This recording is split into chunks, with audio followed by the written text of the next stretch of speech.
cover, they will only pay for the metered consumption. So this they have to incur themselves, the utilities. Another interesting thing, there was always a debate, and even Medhaji was saying that slums consume the water. This is always a case that, people say, no, people are taking away water and slums are using the water. We saw that in big cities, on an average, 25% population was living in slums. But when we asked from the water utilities in the 71 cities, they said that not more than 5% of the total city's water was consumed by slums, because they consume water by buckets. But middle income groups and higher income groups are where the piped water supply is there, and where there are, those rain showers, and, per 1 minute, I think 30 liters or 50 liters which falls on you. And from left side and right side and top and everywhere the water comes. So that's where the water is. So this was a very interesting picture. But if you see, instead of, fixing the leakages, in 2011, cities were asking for another 32% increase in water supply. Instead of fixing 35% leakage loss, they were planning for more 35% losses. So the current paradigm of water supply is bring more water, generate more waste, more cost for treatment, which you may not be able to sustain because you cannot recover anything. And frankly, when I have told you the position I live in Delhi, 30 rupees is the cost of production, 2 rupees I pay to the government. I don't even dare ask government that why don't you supply me 24/7 water supply. I don't have the right to ask because I don't pay for the services. In fact, I am the one who can pay, but nobody asked me to pay, frankly. So it is the highly rich people are highly subsidized people, and we are one of those. We are actually one of those people whose water supply is subsidized. We have never been asked to pay, and we don't pay. That is one truth which we know. Now another thing is that everybody is concerned about water. So first government makes or cities make plan for water, but nobody has an idea that 80% of this water which you consume becomes the wastewater or a sewage. Nobody has a full account of water, because wherever there is a shortage of water, that doesn't mean that people don't drink water. They adopt some coping strategies. They bring water from somewhere else. They extract groundwater. What happens is, actually, if a city is supplying 100 liters, it should be officially that 80 liters should come out as sewage. But what comes out as a sewage is 150 or 200 liters. And the sewage treatment plants which are being planned are also based on, if 100 liters is supplied, 80 liters will be sewage. But people are having different sources of water supply, and they are not planning for those unaccounted for waste which is being generated. So every city is thinking of becoming San Francisco, London, New York, but nobody actually has the numbers right. And they don't have an idea where they have to go. So cities plan for treatment and STPs, but they don't know how much sewage is generated, where it is. And as a result of which, what we have is we have lost generation of rivers. Every river has become a nala. In fact, for the case of Calcutta, it's a classic. You have one river for taking water and another for dumping waste. You are the only city in the country, I can say, one river is purely for taking water and another one is for dumping waste. Is that correct? So that's what is the case. So, and if you look at the underground sewerage system, and if you look at the growth of cities, the class 2 or class 1, the tier 2 cities have been growing very rapidly, and the last century's big cities growth has come down. So a lot of growth is happening in terms of real estate and big developments in the class 1 cities. But in those cities, there is no conveyance system for sewerage, or there is no pipelines for the networks. So increasingly now, those cities will follow the model of the big cities, where there are 35% losses, where the technology has shown that you have done wrong choices and you are not able to recover costs. So what is going to happen is that, do you have any idea that how much does it cost to lay 1 kilometer of pipeline of sewage? If it has to collect water from your house, 1 kilometer? It is between 3 to 4 crore rupees.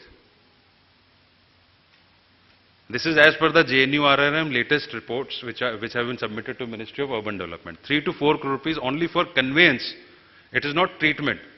Treatment is at least 10 times or minimum 4 times than what your water, normal clean water treatment, chlorination is there. I am saying normal your house connection. I am not talking about trunk sewerage systems. Okay? And if you look at, for example, Bangalore has 3,610 kilometers of sewage pipelines laid across the city already. 14 sewerage treatment plants, that means it should be a clean city. It generates 800 to 1,000 million liters of sewage, but it is only able to treat 300 because sewage never reaches that treatment plant. Treatment plant is already ready, but the food is not there for that. It never works. They have planned to lay another 4,000 kilometers of sewerage network. They keep on building and more city keeps on growing and more sewage keeps on generating. So there is a catch-up game which is happening. And only partial is treated. Now, for example, Delhi. Delhi has, fantastic 17 STPs, but the river Yamuna is dead. Because again, it's the same issue. People try to catch up with the length of the pipe and they keep on increasing and everybody's happy. It's a contractor's approach. In case of Chennai, this map shows Chennai and there are some white dots which are not visible. Everywhere the sewage is pumped, there are small 500 dots in the city which are sewage pumping stations. You pump and bring the sewage next to the river and after treatment you dispose it back into the river. In the river there is untreated water with a costly treatment of the sewage. Again you mix it with the untreated sewage. And on the other side you make a plan for desalinization and you have plans for rainwater harvesting. So these are something contrast which we see on the ground. But engineers and planners say all is well in the city, everything is fine. And none of the city can ever say that they are healthy and clean city. So what is happening is, now coming to Kolkata, some 1 or 2 slides in the morning I made. Water supply leakage loss is same as 35%. Population covered by sewerage network is 50 to 60%. Total sewage generated is 1100 MLD. Treated is 20% by STPs and 1/3 is in the wetlands. And sewerage network is around 1500 kilometers.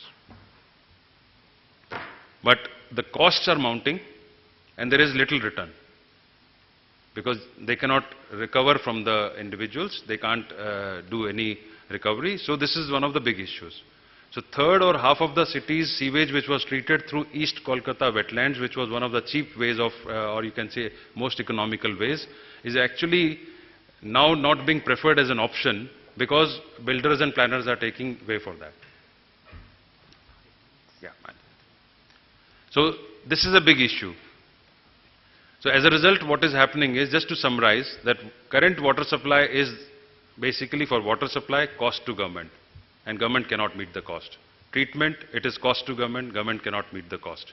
Sewerage, government cannot meet the cost. And if you see at the bottom, it's summary. Indiscriminate groundwater mining, growth of bottle industry, polluted rivers, these are some things which are very common. I have been told my time is running out, so I just wanted to show you that, these are some pie charts which show you the brown color, which is the energy cost of urban local bodies to arrange for water and treat sewage. This is between 25 to 50% of the total revenue of a local body which goes towards providing you water. 25% to 50% of goes towards only energy costs of a local body. Even if the water might be free or cheap as a resource, the energy costs and energy, since morning we have been talking about, energy costs are going to be very high. And the human resources which are involved are highly technical resources because you have chosen to go for a centralized system, and you may go for SCADA and automated and all those systems. You will require to keep on adding to the costs because more state-of-the-art technology would come. So what happens is, these all things which I have tried to show you, if you take an example, for example, River Ganga Basin, which is now being talked about nowadays, it emerges something like this, that there is a very low flow, there is a very polluted river, there is no water for navigation, and it is an over-extracted river. And something like this emerges, like the red color patch is basically reduced flow polluted river, which needs to be regenerated, and there is a lot of hydropower being, generation required, and big dams are coming up. And industry, domestic, agriculture, everything happening in the river basin. But how to change this? This is a picture of Ganga River in dry time. The riverbed is as dry as this because you have extracted every drop of water from the river. You have to restore the catchment, you have to restore the river flow. How can this be possible? How do you get back this red, if you remember the red color patch which I had shown you, the dry river into blue river, the rejuvenation, reuse and recycle. There are some things which we have talked about, that in cities you cannot talk about catching up game, you cannot just flush and forget. You have to think more carefully now. You have to, instead of this cycle where you bring water and throw the sewage out, instead of that in your neighborhood, in your house, you have to try to change the situation, how you look at water. First is that use less water. Instead of 150 liters per capita per day, there is a norm of 86 liters per capita per day, which Ministry of Environment enforces. Why should you wait for Ministry of Environment to tell you? There is a norm and you can change your water urinals, your flush systems from 16 liter to 4 liter or 6 liter, and you can have a more resource caring development. Only bring the deficient water from outside. That should be the approach. You could adopt macro level recharging, micro level recharging, decentralized wastewater and local reuse, and the level of disinfection should decide the type of reuse. At the moment, this 150 liters which we are using, out of which actually 60% water is used for flushing your toilet. And that is a good quality water which is used. So you should decentralize your things, and you should try to, the secondary treated water can go for, flushing and gardening and all those purposes. So this all will require a mindset change. This is not the job of just engineers, which is currently, it requires land and water development together. And land is a resource. So another thing which is required is making water everybody's business.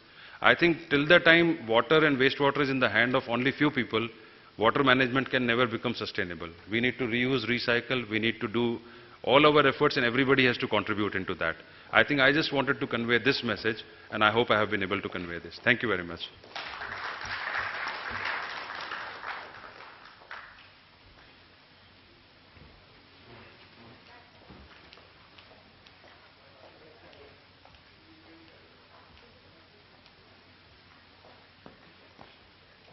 We will request Mr. Mukherjee to please present a memento from the Bengal Chamber to Dr. Rohila.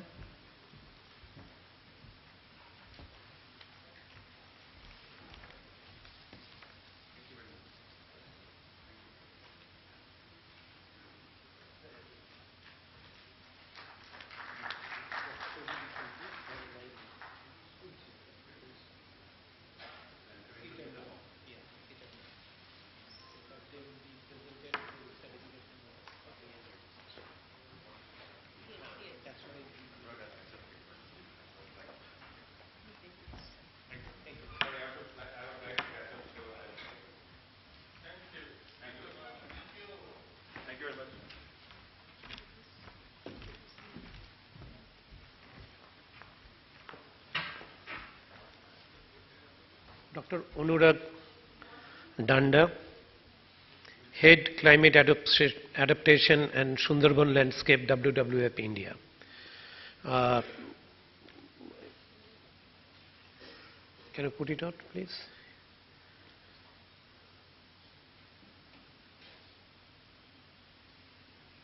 Anurag is PhD in Sustainable Development from the University of Twente in Netherlands. He was honored with the Ford Foundation IUCN Award for Research in Sustainable Development in 2002.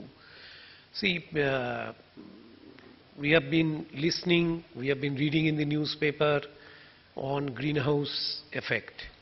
And it is told that the highest threat country is Bangladesh, Calcutta part of India. And as of today, the impact in the mind of the people is that we listen and then we forget because we are not impacted. Now Sundarban, he is going to talk about, is a live case study of how the village is getting drowned because of the greenhouse effect. Dr. Dan.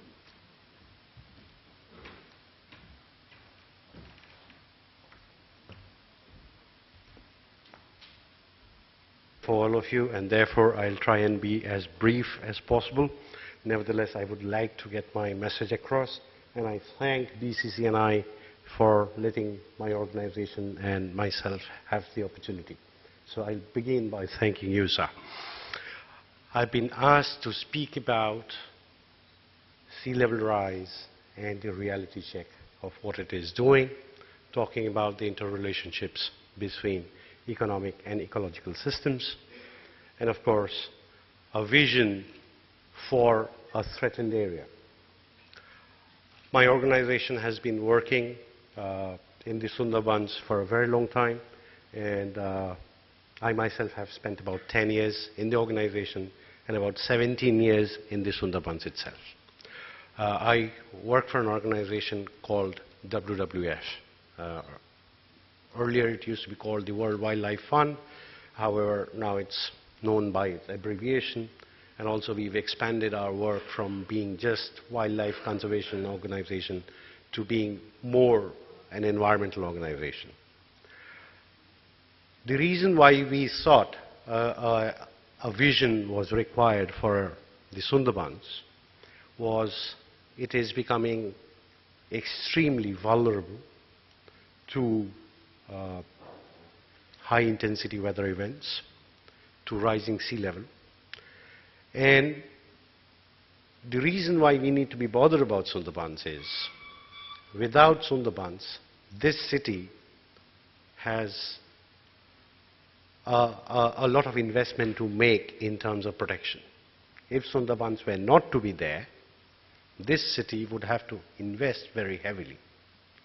In fact, just day before yesterday, there was this news item saying the city of Jakarta is hoping to build a seawall over the next 10 years at an expenditure of $34 billion.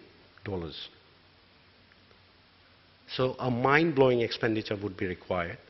Very recently, the reinsurance company called Swiss Re published a report where it ranked the major metropolitan areas of the world in terms of vulnerabilities to high intensity weather events, flooding, and so on and so forth. The city of Kolkata is amongst the top 10. Therefore, the cost of insurance over a period of time is bound to go up. And if we didn't have Sundarbans, I'm sure this vulnerability index for our city would have been much higher. And because the Sundarbans is in peril, our organization put forth a vision in 2011. And the reason why, as I said, because it is politically no longer responsible or even economically sensible to make investments for development in certain parts of Sundarbans that we are currently hoping to do. The reason is sea level is rising at a very rapid rate in case of this area.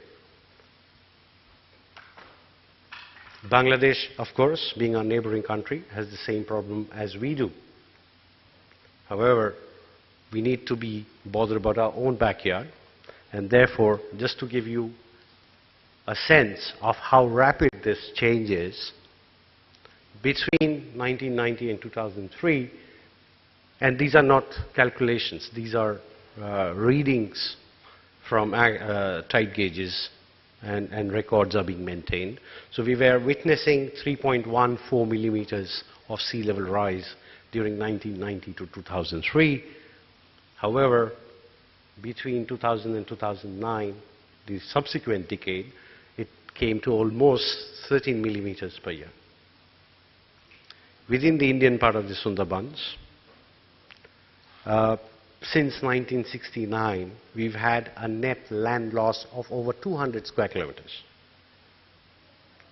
Of these 200 square kilometers, about 45 square kilometers were lost during the last decade itself. So the rate of loss is increasing. And therefore, this is an area of concern. The reason being, the Sundarbans is extremely important as an ecological region. It is also home to about 4.5 million people. Not all of these 4.5 million people are as vulnerable. Some are more, some are less. But about 1.5 million occupy spaces that are already currently vulnerable. I'm not even talking about the future. In the recent past, in 2009, we've had a cyclonic event. A year and a half earlier, in late 2007, there was another cyclonic event, which fortunately did not hit the Indian part of Sundarbans. And records show that high-intensity weather events in terms of cyclones, there is a rise of 26% in the past century. When I walked into this auditorium, the gentleman from, formerly from Coal India was speaking, and he said, why not take out all the coal now? I said, goodness. But he's from a Maharatna company, he's the sponsor for this program, so I cannot take up a foe like the Coal India. But at the same time, I would like to say, it was a nightmare I was having. But at the same time, when Mr. Som spoke, I really appreciated the candidness. And the reason of most of the problems that we are beset with is that people like me and Mr. Som are not talking to each other. My organization debars me from speaking to somebody from Coal India. My organization debars me from speaking to somebody from Indian Oil. But my argument is, if I'm not talking to them and they're not talking to me, how are we going to get our views across? So this is a platform that I'm going to make use of. So in any case, coming back to the interrelationship, in Mr. Bhattacharya's talk, it seemed like there was a confrontation between environment and economic development. But Sundarbans presents us an opportunity to be the partner of the environment and vice versa.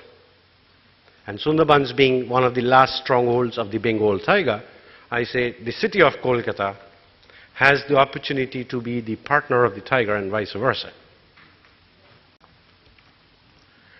So besides the tiger, the Sundarbans is also important for a number of reasons. For the sake of time, I'll not go over all of this. Most of you would, in any case, know. The city of Kolkata, at one time, was very close to the forest of the Sundarbans. Over the last 150 years or so, we've moved the forest about 150 kilometers away from the city. That means we've taken up that space, changed land use, and of course that land is no longer vacant. People are putting it to use, and people are also living there. So that's how we get 4.5 million people in the Sundarbans ecoregion on the Indian side. However, despite gaining independence in 1947, we for some reason forgot that Sundarbans exist. Or for that matter, people in the Sundarbans exist. Until Cyclone Aila happened, I'm sorry to say, most of the people in the city, in this state, forget about the rest of India, didn't even know that such a large number of people lived in and around Sundarbans. So Aila, in a way, did the people of Sundarbans a service by bringing forth their plight. And they have huge deficiency in terms of development. Our approach has so far been to do bits and pieces, be it an organization like mine or the government. We have been spatially blind to places which have special characteristics, like the Sundarbans, like the hilly terrains.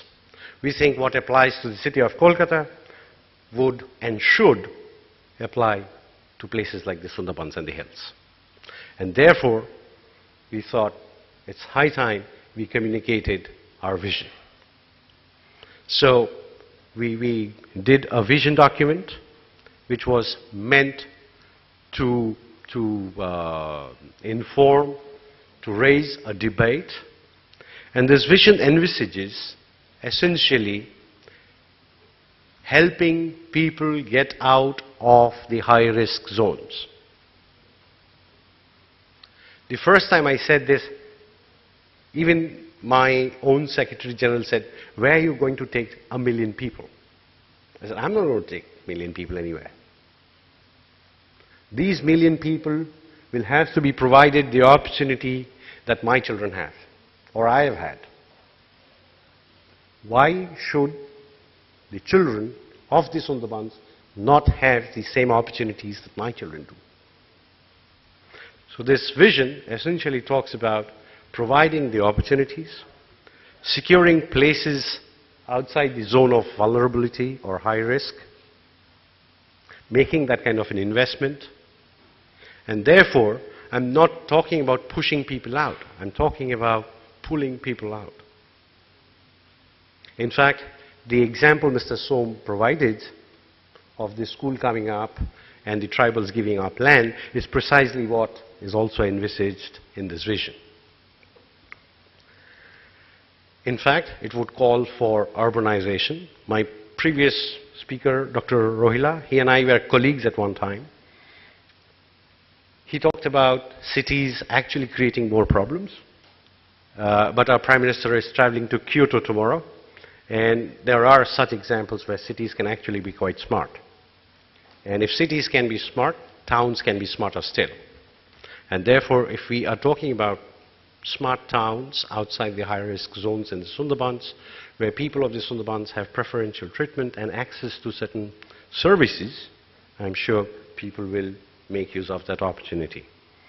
And for the sake of time, I, as a non-state actor, I, as a small NGO, cannot make any of this happen unless I have a really influential influencer.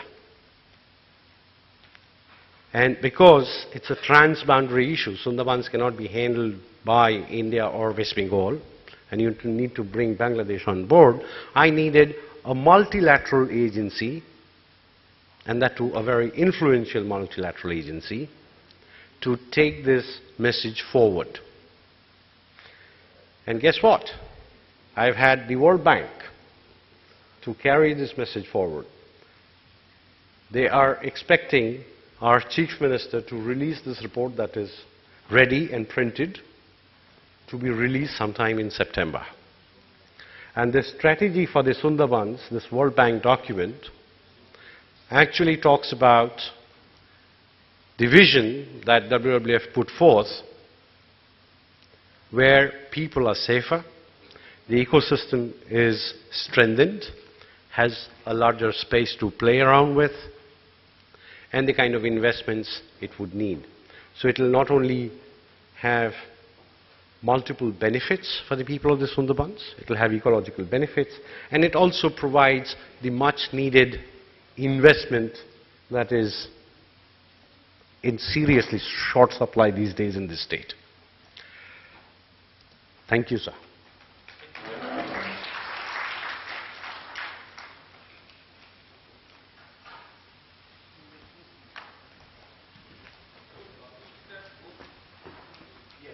We'll request Mr. Mukherjee. Our publications are not priced, they are for free. We'll request Mr. Mukherjee to please present the memento. Sure, sir.